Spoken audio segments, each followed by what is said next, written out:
विद्यार देवी सरस्वती আমরা সকলেই জানি, কিন্তু একদিকে কিছু মানুষ বলছে যে বিদ্যার দেবী সরস্বতী হতে পারে না, বিদ্যার দেবী মাতা সাবিত্রীবাই ফুলে। তো এই মাতা সাবিত্রীবাই ফুলে আর এই শিক্ষার দেবী সরস্বতী বলা হচ্ছে। আসলে এই দুই নারীর মধ্যে কে শিক্ষার দেবী আজকে জানতে চলেছেন এই ভিডিওর মাধ্যমে। আপনারা দেখছেন দ্য লং প্রসেস, আমি রয়েছি আপনাদের সাথে নয়ন। সর্বপ্রথমে শিক্ষার দেবী যদি বলা হয় তো তাদের অবদান সম্পর্কে আপনাদেরকে জানতে হবে। সর্বপ্রথমে যদি সরস্বতীর অবদান আমরা দেখি তাহলে দেখা যাবে, ইতিহাসের পাতা উল্টালে দেখা যাবে যে সরস্বতী যে বলা হচ্ছে তিনি কোনো স্কুল কলেজ বিশ্ববিদ্যালয়ে কিন্তু পড়াশোনা করেননি, এমনকি কোনো স্কুল কলেজ বিশ্ববিদ্যালয়েও উনি খোলেননি। দ্বিতীয় হচ্ছে যে এই স্কুল কলেজে পড়াশোনা করলেই কি শিক্ষার দেবী বলা হয়, বা কোনো স্কুল কলেজ বানিয়ে দিলেই কি শিক্ষার দেবী বলা হয়? একদম কিন্তু তা নয়। কেন নয়? কারণ একটা অবদান থাকা দরকার। যেহেতু এই দেশে যখন নারী সমাজের শিক্ষার অধিকার ছিল না, শিক্ষা থেকে বঞ্চিত ছিল, সেই সময়ে কি সরস্বতী তার কি কোনো অবদান রয়েছে এই শিক্ষার প্রতি? এটা প্রথমে জানতে হবে। সেটা দেখতে হলে কোনো ধর্মশাস্ত্র আপনি দেখে নিন বা আপনি ইতিহাসের পাতা উল্টে দেখে নিন, সেখানে দেখা যাবে যে কোনো রকম কোনো ভূমিকা নেই, কোথাও তার প্রমাণ কিন্তু পাওয়া যায় না। এটা পরিষ্কার রূপে আপনারা দেখেছেন বা আপনারা জানেন। এটা সুপরিকল্পিতভাবে একটা গল্প কাহিনীর মতো দেখানো হয়, কিন্তু ইতিহাসে কোথাও প্রমাণ পাওয়া যায় না। আর দ্বিতীয় দিকে যারা সাবিত্রীবাই ফুলেকে দাবি করছেন যে শিক্ষার দেবী, তার অবদান সম্পর্কে যদি আমরা দেখি তাহলে দেখা যাবে নারী সমাজকে শিক্ষার আলোয় আলোকিত করার জন্য যেভাবে তিনি সংগ্রাম করেছিলেন, সেই সংগ্রামের কথা আপনাদেরকে জানতে হবে। তো দেখা যাচ্ছে যে সমাজে শিক্ষার আলো ছিল না, সেই সমাজকে শিক্ষিত করতে গিয়ে সর্বপ্রথম তাকে অত্যাচার হতে হয়েছে।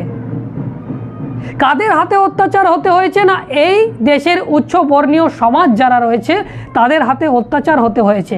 তিনি যখন পড়াশোনা করার জন্য প্রথম তিনি বলেছিলেন, সর্বপ্রথমে তার বাড়ি থেকে তাকে কিন্তু দাবানো হয়েছিল যে এটা ধর্মবিরোধী, মেয়েদের পড়াশোনা করার অধিকার নেই, কেন তুমি পড়াশোনা করার জন্য লাফাচ্ছ, এটা ধর্মবিরোধী একটা কাজ, পড়াশোনা করা যাবে না মহিলাদের। এটা কিন্তু তার বাড়ি থেকে চাপ দেওয়া হয়েছিল। কিন্তু তার যখন বিবাহ হয়, বিবাহ হওয়ার পরে জ্যোতিরাও ফুলের সাথে তার বিবাহ হয়, এবং বিবাহ হওয়ার পরে জ্যোতিরাও ফুলে দেখেছিলেন যে সাবিত্রীবাই ফুলের পড়াশোনা করার অনেক আগ্রহী ছিল, কিন্তু সেই সময় তো নারী সমাজ শিক্ষার আলোয় আলোকিত হলে তো ধর্মভ্রষ্ট হয়ে যাবে, উচ্চ বর্ণীয়দের যে ব্যবস্থা চলে আসছে সে ব্যবস্থায় চোট করলে তো মহা সমস্যায় পড়তে হবে। কিন্তু জ্যোতিরাও ফুলে এমন একজন লড়াকু মানুষ ছিল, তিনি কিন্তু এই ব্রাহ্মণবাদকে ভয় করতেন না। তিনি এই দেশের এসসি এসটি ওবিসি মাইনরিটি সমাজকে শিক্ষার আলো দেখানোর জন্য তিনি কিন্তু লড়াই করতে শুরু করেছিলেন। এমনকি তিনি প্রথম একজন ব্যক্তি যিনি মহিলাদেরকে শিক্ষা দেওয়ার জন্য তিনি সাবিত্রীবাই ফুলেকে পড়াশোনা লাগাতার করিয়েছিলেন। এমনকি এমন একটা সিচুয়েশান এসেছিল যেখানে তার পরিবার, এমনকি সেই গ্রামের অত্যাচারে তাকে কিন্তু ঘর থেকে বেরিয়ে যেতে হয়। কারণ সেই সময়ে মেয়েরা শিক্ষিত হবে, পড়াশোনা করবে, এটা তো কোনোভাবেই মেনে নিতে পারে না। যার কারণে পাড়ার অত্যাচারে, গ্রামের অত্যাচারে এই জ্যোতিরাও ফুলেকে বাড়ি থেকে বেরিয়ে যেতে হয়।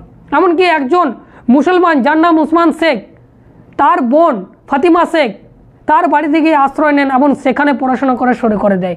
এবং সেখানে পড়াশোনা করতে করতে সাবিত্রীবাই ফুলে 13 বছর বয়সে তিনি কিন্তু একজন শিক্ষিকা হয়ে পড়েন।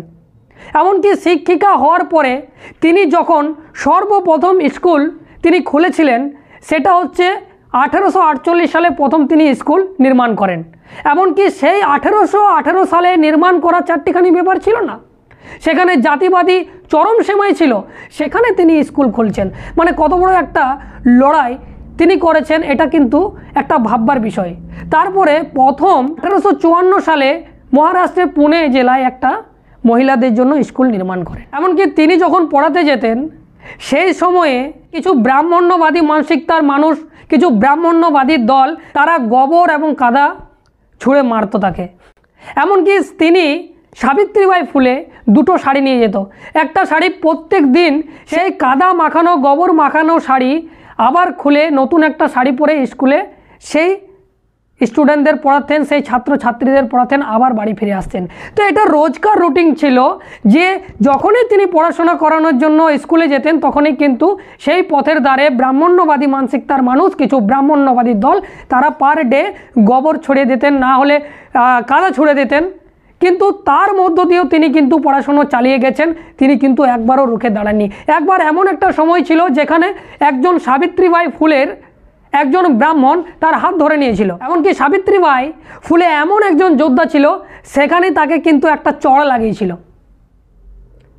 তার মানে এখানে একটা জিনিস স্পষ্ট বোঝা যায় যে সরস্বতীকে আজকে বলা হচ্ছে শিক্ষার দেবী, এমনকি তাকে পূজা করা হচ্ছে, কিন্তু সরস্বতীর অবদান নারীদের জন্য কোনো অবদান নেই, শিক্ষার কোনো অবদান নেই। সেখানে মহিলাদের যেখানে বলার অধিকার ছিল না, চলার অধিকার ছিল না, শিক্ষার অধিকার ছিল না, সেখানে তিনি এই রকম একটা সংঘর্ষ করে শিক্ষার আলোয় আলোকিত করেছেন নারী সমাজকে। তাহলে আপনারা কাকে শিক্ষার দেবী বলবেন? এখানে আপনাদের কাছে একটা প্রশ্ন রাখলাম। দ্বিতীয় আরেকটা কথা বলে রাখি যে আজকে সরস্বতীকে যদি দেখা যায় তো কোনো স্কুল কলেজ বিশ্ববিদ্যালয় তিনি কিন্তু খোলেননি, কিন্তু সাবিত্রীবাই ফুলে সেই সময়কালে তিনি 17খানা স্কুল খুলেছিলেন। আর আজকে মহারাষ্ট্রের পুনে জেলাতে এখনও সেই স্কুল রয়েছে। তো এইবার আপনারা বলুন, আপনাদের কাছে রাখলাম যে দেবী সরস্বতী যাকে বলা হচ্ছে, ওনার অবদান নারীদের প্রতি, এমনকি সাবিত্রীবাই ফুলের অবদান আপনাদের কাছে রাখলাম। আপনারা ঠিক করুন কে শিক্ষার দেবী বা কাকে শিক্ষার দেবী আপনারা বলবেন।